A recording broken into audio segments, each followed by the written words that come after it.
ઉત્તર ગુજરાતમાં શનિવારે નીચા સ્તરના ઠંડા પવનની ઝડપમાં વધારો થતાં મુખ્ય 5 શહેરોના લઘુત્તમ તાપમાનમાં 2.5 ડિગ્રી સુધીનો ઘટાડો થયો હતો, જેને લઈ રાત્રિ દરમિયાન હાડ થીજવતી ઠંડીનો અનુભવ થયો હતો, જ્યારે દિવસ દરમિયાન ગરમીમાં આંશિક વધારો થયો હતો. ડીસાનું લઘુત્તમ તાપમાન 14.2 ડિગ્રી સેલ્સિયસ નોંધાયું હતું. ઉત્તર ગુજરાતમાં સતત બીજા દિવસે મોટાભાગે ઉત્તર પૂર્વ દિશાના નીચા સ્તરના પવન ફૂંકાયા હતા.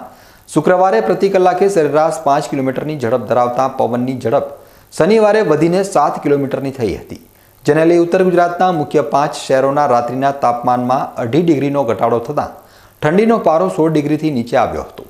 તાપમાનમાં ઘટાડો અને ઠંડા હેમ પવનના કારણે શુક્રવારે મોડી સાંજથી રવિવારે વહેલી સવાર સુધી વાતાવરણ ઠંડુગાર રહેતા હાડ થીજવતી ઠંડી અનુભવાઈ હતી. બીજી બાજુ દિવસનું તાપમાન 0.5 ડિગ્રી સુધી વધતા મુખ્ય 5 શહેરોમાં ગરમીનો પારો 28.4 થી 29.5 ડિગ્રીની વચ્ચે રહેતા બપોરના સમયે સામાન્ય ગરમીનો અનુભવ થયો હતો. લોકો ઠંડીથી બચવા માટે તાપણી કરી રહ્યા છે.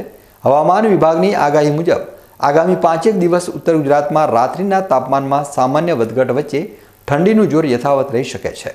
જોકે 14મીથી ઉત્તર ગુજરાતમાં વાતાવરણ વાદળછાયું બનતા ઠંડી 2 થી 3 ડિગ્રી ઘટવાની શક્યતા છે.